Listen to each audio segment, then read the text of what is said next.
जो अगवा किया गया, एक भी पीडीए ने एक आवाज नहीं उठाई है। और हमारी बहन कुमारी महतो जी ने तुरंत ट्वीट किया और हमारे कार्यकर्ताओं को वहाँ भेजा, तुरंत रात में हमने एफआईआर कराई है, तब जाके अन्य पार्टियां सक्रिय हो गई क्यों नमस्कार, वोट आप बैंक देख रहे हैं चाहिए। एनबी न्यूज 24/7 नीलम बोध के साथ। और साथियों, आज मैं कानपुर के श्याम नगर में, और आप देख रहे हैं कि यहाँ पर जो भगवान बुद्ध है, जो इन्होंने कि विश्व को मानवता, करुणा और भाईचारे का संदेश दिया, उनकी मूर्ति लगी है, बहुत ही सुंदर है। और जिस तरह से ध्यान मुद्रा में भगवान बुद्ध बैठे हैं, आप देश के किसी भी कोने में चले जाओ, खासकर दो महान पुरुषों की मूर्तियां आपको हर गली, चौराहे, नुक्कड़ पर देखने को मिल जाएगी।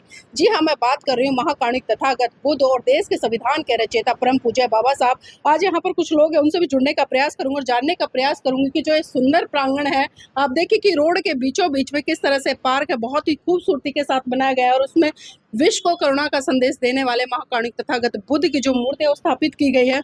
आदरणीय जी, आपका स्वागत है एनबी न्यूज में। धन्यवाद आपका। जी सर, पहले तो जानना चाहूंगी आपका नाम क्या है? राजकुमार गौतम। राजकुमार गौतम जी अभी वर्तमान में क्या कर रहे हैं? इस समय बहुजन समाज पार्टी से मंडल के मुख्य सेक्टर प्रभारी जी, काम देख रहे हैं। कल बहन जी का जन्म दिवस भी पूरे भारत देश में हमने देखा 15 तारीख को मनाया गया, और कल 16 को भी हमने देखा बहुत सारे गांव में, गलियों में बहन जी का जन्म दिवस मनाया गया, क्योंकि बहन जी को सामाजिक परिवर्तन की महानायिका कहा जाता है। काशीराम जी के कर कमलों पर जिस तरह से वो चल रही हैं, और हम देख रहे हैं कि उत्तर प्रदेश में कहीं ना कहीं बहुजन समाज से आने वाले तमाम नायक नायिकाओं की आज मूर्तियां लगी, उनकी विचारधारा देख रहे हैं कि फैल रही है। तो आप लोग यहाँ कानपुर में, खासकर जो आपका मंडल है, किस तरह से लोगों को अवेयर कर रहे हैं?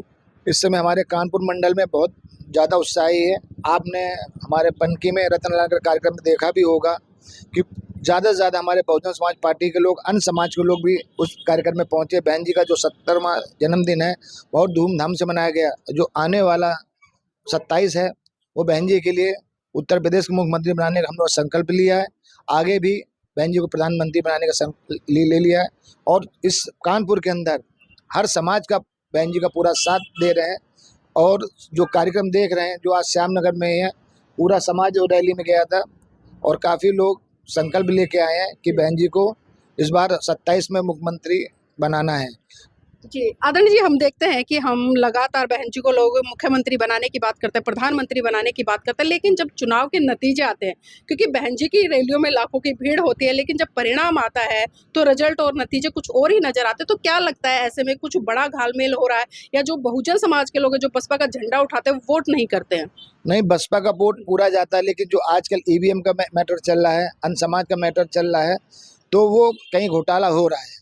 घोटाले में आप लोग खुद समझ रहे हैं, जो हम लोग राष्ट्रीय पार्टी, हर बार राष्ट्रीय पार्टी हो रही है, वोट हमारा परसेंट सब जगह बढ़ रहा है। जहाँ हम लोग घाटमपुर विधानसभा हमारे, जहाँ हम लोग 60,000 का विधायक बना, 80-90 हज़ार बाद हम लोग चुनाव हार रहे हैं। क्यों हार रहे हैं? कहीं गड़बड़ है? नहीं, हम लोग इस बार भी, अगली बार हम लोग बहन जी हमारी उत्तर प्रदेश मुख्यमंत्री बनने पूरे प्रयास था। और जी अच्छा, लोग और विपक्षी पार्टियां हमेशा एक एलिगेशन लगाती है कि बहन जी है, जिस तरह से 2012 से पहले काम कर रही थी बड़ी दबंगाई के साथ में, अभी वर्तमान में वो उतनी सक्रिय नहीं दिख रहे हैं। लेकिन हम देखें, जब से साहब मान्यवर काशीराम जी का जो परिनिर्वाण दिवस था अभी 9 अक्टूबर को, तो हमने देखा लखनऊ में बहुत बड़ी विशाल एक जनसभा हुई, एक रैली हुई, लोग भी लाखों की संख्या में गए। तो क्या लगता है, ये जन सैलाब जो उमड़ा था, ये क्या वोट में परिवर्तित हो पाएगा? इस बार हमारे समाज के अंदर हम लोग तो बैठक करते हैं और हर जगह दे रहे हैं। जो दलितों के साथ घटना हो रही है, आए दिन घटना हो रही है, मेरठ की घटना आपने देखा होगा, जाटव समाज के ऊपर घटना हो रही है, तो सब लोग ने कसम खा ली कि इस बार हमको बहुजन समाज पार्टी को लाना अनिवार्य है। नहीं लाएंगे तो हम लोग इसी तरीके हमारे साथ घटना होती रहेगी। और हर मुस्लिम समाज भी हमारे साथ भी इस बार जुड़ रहा है कि मुस्लिम को बड़ा भय दिखाया जा रहा है कि दलित के साथ हम लोग सरकार बना सकते हैं। आने वाली जो विपक्ष पार्टी अखिलेश सिंह चिल्ला रहे हैं, वो उनके बल पे नहीं हो पाएगा। जो उनका 7% वोट है, मुसलमान 27% वोट है, और जाटव मिलकर हम लोग अगर सरकार बनाएंगे, इस बार हम लोग पूर्ण बहुमत सरकार बनाने का प्रयास करेंगे। जी आदरणीय, जिस तरह से अखिलेश यादव जी पीडीए का फार्मूला लेकर चल रहे हैं, तो क्या लगता है ये पीडीए का फार्मूला 2027 में काम कर पाएगा और उनको सत्ता में काबिज करने के लिए एक प्रेरणादायक स्रोत बन पाएगा?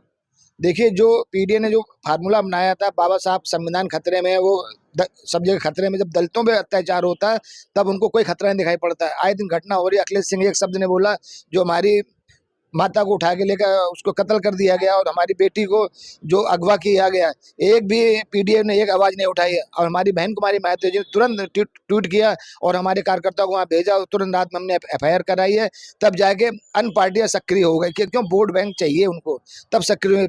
बहुजन समाज पार्टी इस बार बड़ी ताकत से, आपने लखनऊ में देखा कार्यक्रम कि हम लोग ने अपने बलबूते पे चंदा दे के हर व्यवस्था करा के रैली सफल बनाई, नाश्ता पानी करा, हमारे भूखे कार्यकर्ता पहुंचे।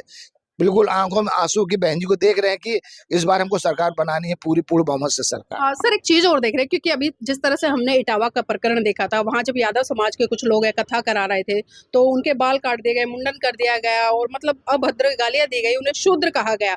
तो उसके बाद हमने देखा कि यादव समाज में थोड़ी सी क्रांति सी आई, लेकिन उसके बाद अभी रीवा में मध्य प्रदेश में घटना हुई कि जो ब्राह्मण समाज का व्यक्ति था उसने यादव समाज के युवा की चोटी काट दी और उसमें कहा कि तुम शूद्र हो और तुम्हें कोई अधिकार नहीं है कि आप ब्राह्मणों की तरह कथावाचक करो। और उसी का एक परिणाम और हमने देखा, रिजल्ट देखा, यानी कि अभी एक कथा और चल रही थी जिसको कि बहुजन समाज यानी कि जो जाटा समाज से आने वाले लोग हैं वो करा रहे थे। बाबा साहब की मूर्ति थी तो यादव समाज के लोगों ने जाकर वहां पर मूर्ति को तोड़ा, उस कथा को रोकने का प्रयास किया, जातिक सूचक गालियां भी दी। तो क्या लगता है जब उन पर अत्याचार शोषण होता है तो उन्हें पीड़ा महसूस होती है, लेकिन जब वही लोग अपने ही भाइयों पर अत्याचार शोषण करते हैं तो वो जब इन चीजों को समझ क्यों नहीं पाते कि हम सभी मनुष्य है और मनुष्य होने के साथ में हमें भाईचारा स्थापित करना चाहिए। जिस तरह के यादव महासभा चल रही है, अखिलेश सिंह पार्टी है, अगर ऐसी कोई घटना होती है इनको बुला के सब समझाया जाए। जब उनके ऊपर घटना होती है फिर हम लोग को दलित समाज को बुलाया जाता है कि हम लोग इनकी लड़ाई लड़ते हैं। जब हमारे साथ होता है तो घटना ये कोई लोग नहीं खड़े होते हमारे साथ।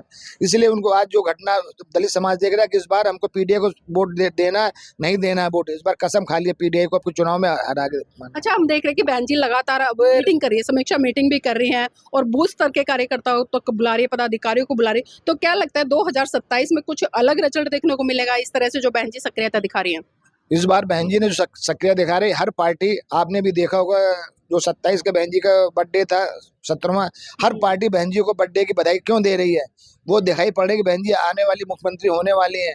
हम जो भी सीट लाएंगे इस बार हमारी बहन जी ही मुख्यमंत्री बनेगी, वरना कोई इस बार उत्तर प्रदेश में सरकार नहीं बना पाएगा। लेकिन आदरणीय जी ये चीजें हम लगातार देखते हैं, बहन जी का बर्थडे आता है, लोग बधाई देते हैं, तमाम विपक्ष के नेता या सत्ताधारी जो नेता हैं वो बधाइयां देते हैं और कार्यकर्ता भी कहीं ना कहीं एक उम्मीद लगाते हैं कि हमारी सरकार बने। 2022 के चुनाव गए उसमें भी ऐसा ही रहा, फिर 24 में गए उसमें भी ऐसा रहा, लेकिन अभी देख रहे हैं कि 2027 की तैयारियों में तो लोग लगे हैं। इच्छा है कि बहन जी उत्तर प्रदेश की मुख्यमंत्री बने और फिर प्रधानमंत्री बने, लेकिन उसके लिए हम देखते हैं कि जो एक रोड मैप होना चाहिए, जो तैयारियां होनी चाहिए, वो क्यों नहीं हो पा रही है, कमियां कहाँ रह जाती हैं? देखिए रोड मैप पूरा बहन जी तैयार करके हम लोग देती हैं। हम लोग मंडल में काम करते हैं तो मंडल में बूथ स्तर तक नीचे तक बहन जी ने सब बना के भेजा है कि किस तरह के कार्यक्रम करना है। लेकिन कुछ हमारे ही पार्टी से जो निकले गद्दार आदमी वो दूसरी पार्टी में जाके चले गए, वो हमारा ही सीक्रेट वहाँ देते हैं। हम लोग का जो आज भाईचारा कमेटी है हमने बनाई, आज बीजेपी उसी पैटर्न पर काम कर रही है, हर पार्टी उसी पैटर्न पर काम करती है। इधर बीच में हम लोगों ने थोड़ा हमारी वो हुई, आज बहन जी ने फिर सब जो भाईचारा फिर उन्होंने बहाल किया। हर सक्रिय को लेकर मुस्लिम भाईचारा, क्षत्रिय भाईचारा, यादव भाईचारा, ब्राह्मण भाईचारा, फिर उन्होंने वही सक्रिय काम किया। जो हमारा काम आज बीजेपी कर रही है हमारे वो गठन से, जो उनका बूथ गठन कहीं पे नहीं था, जो आज हमारा बूथ गठन मजबूत है। हर जगह हम लोग सेक्टर बूथ बीओलो हर जगह हम लोग काम कर रहे हैं। जी आदरणीय जी, हम जनता के बीच में जाते हैं और चर्चा करते हैं तो जनता की एक शिकायत आती है और वो बड़ी नाराजगी सी व्यक्त करते हैं एक बात से कि जब बीएसपी की तरफ से कोई ब्राह्मण प्रत्याशी आता है तो वहां पर जो सर समाज के लोग हैं, चाहे वो जाटा है किसी भी समाज के, वो तो उनको वोट करके आते हैं, लेकिन जब एससी सीट से कोई भी एससी लड़ता है तो वहां पर जो अन्य समाज के लोग और खासकर ब्राह्मण समाज के लोग बात करते हैं कि वो वोट नहीं करते। तो क्या ऐसी बात सही है या फिर रूमर फैलाते हैं? ऐसा कुछ नहीं है, ह्यूमर है। देखो हर समाज कुछ ना कुछ पार्टी को वोट देता है, लेकिन कहीं कम कहीं ज्यादा। ये एक गुमराह करने का कि ब्राह्मण समाज हमारे साथ नहीं जुड़ रहा है, जो आज जुड़ रहा है तो, लेकिन वो एक घटना बताते कि हमारे साथ जुड़े ना, ये सब ह्यूमर फैलाते हैं। हम लोग को सीट जीत रहे हैं बराबर, हर जगह जीतते हैं। अच्छा, उत्तर प्रदेश का मुसलमान इस बार किस तरफ जा रहा है? अखिलेश की तरफ ही रुझान है या कुछ परिवर्तन आ रहा है? नहीं, इस बार हम लोग मुस्लिम बस्ती, हमारे कैंट विधानसभा जो है बहुत बड़ी विधानसभा, मुस्लिम बहुल क्षेत्र है। हम वहाँ के विधानसभा अध्यक्ष भी रहे, जिला प्रभारी रहे, हर पद मंडल को काम कर रहे हैं। लेकिन वहाँ जब जाते हैं वो कहते हैं कि इस बार जो अखिलेश सिंह ने हमारे साथ धोखा किया है, जब हमारे साथ घटना होती है, हमारे मस्जिद साथ घटना होती है, तब वो नहीं खड़े होते हैं। वो बहन जी हर सब बोलती हैं, इसलिए इस बार मुस्लिम कुछ परिवर्तन करने के मूड में है। जी, आम जनता को और खासकर क्योंकि आप यहाँ मंडल को संभाल रहे हैं तो मंडल की जनता को क्या मैसेज देना चाहेंगे, किस तरह से 27 में परिवर्तन करें? हम सभी अपने कार्यकर्ता बूथ लेवल जो हमारे जो सभी सामाजिक संगठन है, उन सामाजिक संगठन से मैं भी ये कहना चाहता हूँ, जैसे हमारे यहाँ नई पहल समिति है, आदर्श पुस्तकालय है, काफ़ी लोग कमेटियाँ बड़े बड़े भारतीय मौत महासभा चला रहे हैं।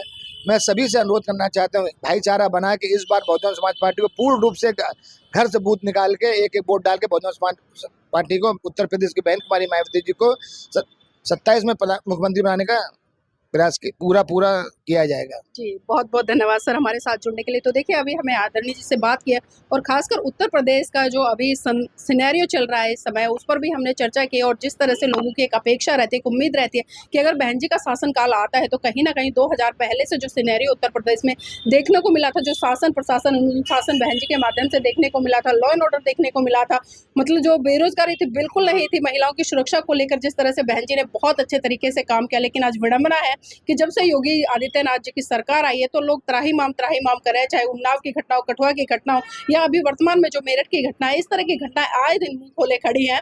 तो लोगों की कहीं ना कहीं उम्मीद है और खासकर जो पार्टी के पदाधिकारी लोग हैं जो ग्राउंड पर जाकर काम कर रहे हैं, उनकी भी उम्मीद है कि इस बार 2027 में कुछ सत्ता परिवर्तन हो और एक बार फिर से बहन कुमारी मायावती का शासन देखने को मिले, ताकि जो शासन प्रशासन और अनुशासन है वो अच्छे से उत्तर प्रदेश में फैले। तो साथियों मैं चाहूंगा आप इस वीडियो को लाइक करें, शेयर करें और कमेंट करके अपनी प्रतिक्रिया जरूर दीजिएगा। और जिसने भी अभी तक हमारे चैनल को सब्सक्राइब नहीं किया है, चैनल को सब्सक्राइब जरूर करें।